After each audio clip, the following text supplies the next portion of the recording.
الشيطان الرجيم بسم الله الرحمن الرحيم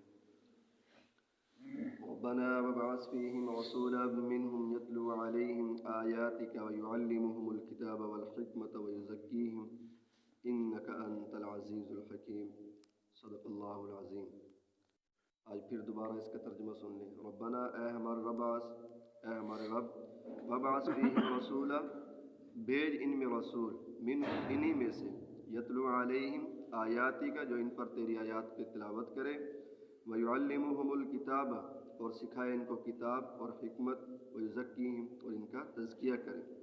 انک انت العزیز الحکیم بے شک آپ زبردست حکمت والے ہیں۔ باقی بھئی رسولا منہم کی بات کل ہو چکی تھی، یتلو علیہم کہ وہ آپ پر ان پر جو ہے اللہ تعالیٰ کی آیات کی تلاوت کرے، یہ بھی ہو چکی تھی۔ اگلی بات ہے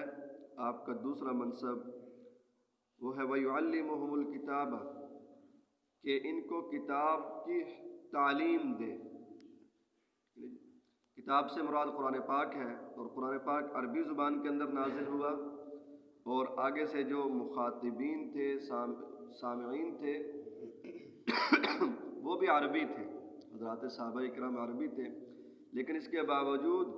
اللہ کے نبی صلی اللہ علیہ وسلم کا فرض منصبی یہ ہے کہ ان کو تعلیم دے، کتاب سکھائیں۔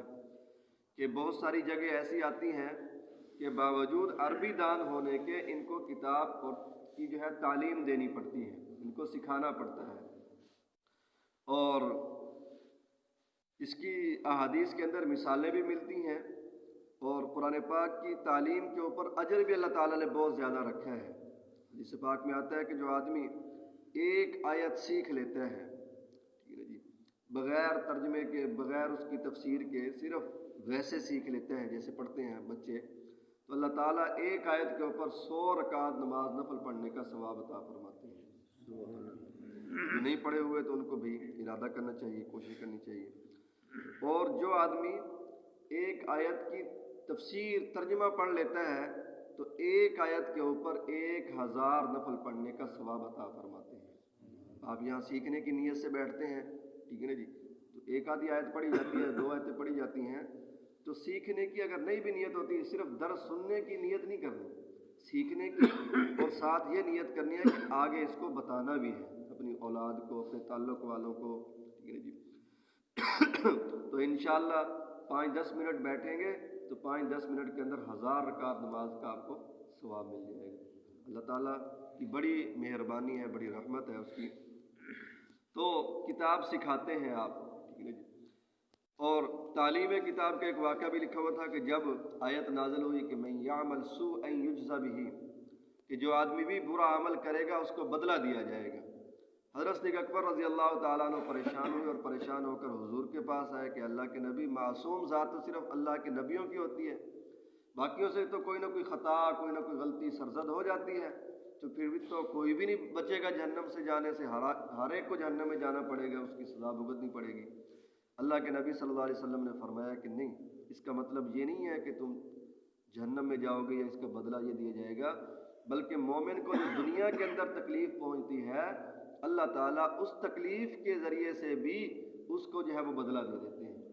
مومن کے سر کے اندر درد ہوا، گناہ مٹ رہے ہیں، کوئی چیز گم ہو گئی، پریشانی آئی، گناہ مٹ رہے ہیں، حتیٰ کہ ایک جگہ میں نے پڑھا تھا کہ چلتے ہوئے اگر ٹھوکر لگتی ہے، اس کے اوپر بھی جو پریشانی ہوتی ہے، اس کے اوپر بھی اللہ تعالیٰ اجر اور ثواب عطا فرماتے ہیں۔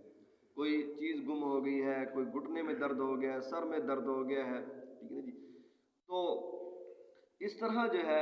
اب حضرت صدیق اکبر نے آیت کا کیا مطلب سمجھا، اور اللہ کے محبوب نے کیا سمجھایا کہ بھی اگر دنیا کے اندر تم سے کوئی غلطی، کوئی کمی کوتاہی ہو بھی جاتی ہے، تو جو تمہارے اوپر دکھ اور تکلیف پہنچتی ہے، اللہ تعالیٰ اس کی برکت سے جو ہے وہ گناہ کو ختم فرما دیتے ہیں۔ تو اسی سے یہ بات بھی معلوم ہوئی کہ کسی کے دکھ اور تکلیف کو دیکھ کر یہ نہ اندازہ لگا لیا کرو کہ بھئی یہ تو فلاں پکڑ کے اندر ہے، یہ فلاں کے اندر ہے، فلاں کے اندر، ایسی بات نہیں ہے۔ بلکہ بہت سارا موقع ایسے آتے ہیں کہ اگر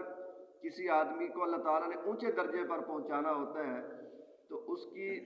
جو ہے وہ عمل کر کے اس درجے تک نہیں پہنچ سکتا، تو اللہ تعالیٰ اس کے اوپر تکلیف دے کر جب وہ تکلیف کے اندر صبر کرتا ہے تو پھر وہ مقام اور درجہ عطا فرما دیتے ہیں۔ اور آگے فرمایا کہ والحکمت، آپ ان کو حکمت اور دانائی سکھاتے ہیں، عقل مندی۔ حکمت سے مراد یہاں احادیث ہے کہ حضور علیہ الصلوۃ والسلام احادیث بیان فرماتے تھے، خود ان کی تفسیر کرتے تھے، تشریح کرتے تھے۔ اور حدیث کی مثال ایک مرتبہ حضور نبی کریم صلی اللہ علیہ وسلم نے فرمایا کہ تم میں سے ہر آدمی کے بدن کے اندر 360 جوڑ ہیں،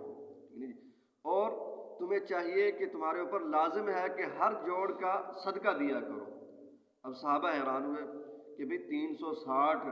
ہر ایک کا جو ہے وہ بدلہ دیں تو 360 درہم یا 360 روپے، یہ تو بہت زیادہ صدقہ بن جائے گا، ہم میں سے تو اکثر کی طاقت نہیں ہے، تو کیسے بدلہ دے سکتے ہیں، کیسے اس کا صدقہ دے سکتے ہیں؟ حضور نے فرمایا سبحان اللہ کہنا یہ بھی بدن کا صدقہ ہے، الحمدللہ کہنا یہ بھی بدن کا صدقہ ہے، اللہ اکبر کہنا یہ بھی بدن کا صدقہ ہے، ٹھیک ہے جی۔ اسی طرح درود پاک پڑھنا بدن کا صدقہ ہے، قرآن پاک کی تلاوت کرنا بدن کا صدقہ ہے۔ جتنی آدمی نیکی کرتا ہے وہ ہر نیکی جو ہے ایک ایک جو ہے وہ بدن کا صدقہ بھی ہے، اور اللہ تعالیٰ اس کے اوپر اجر اور ثواب بھی عطا فرماتے ہیں۔ اگر کسی آدمی نے سارے جوڑوں کا صدقہ دینا ہو تو پھر چاشت کی جو ہے وہ 2 رکعت نماز پڑھ لے تو ہر بدن کا ہر عضو کے جو ہے وہ صدقے کا ثواب اللہ تعالیٰ عطا فرما دیتے ہیں۔ اور چاشت پڑھنے کے لیے مسجد میں بھی آنا ضروری نہیں ہے، جہاں کہیں بھی ہو، گھر میں ہو، کھیتوں میں ہو، دکانداری پر ہو، آدمی وہیں پر جو ہے وہ پڑھ سکتے ہیں، اللہ تعالیٰ اس کا اجر و ثواب عطا فرماتے ہیں۔ وَيُزَكِّيهِمْ، آپ ان کا تزکیہ کرتے ہیں، پاک کرتے ہیں۔ تزکیہ ظاہری بات پاکی بھی ہے اور باطنی پاکی بھی ہے۔ ظاہری باطنی تو بدن پاک ہو، کپڑے پاک ہو، اور باطنی پاکی کے اندر کی جو بیماریاں ہیں، شرک نہ ہو، غیر اللہ کی طرف جو ہے وہ توجہ نہ ہو، توکل اللہ کی ذات کے اوپر ہو، حسد نہ ہو، بغض نہ ہو، کینہ نہ ہو، ریاکاری نہ ہو،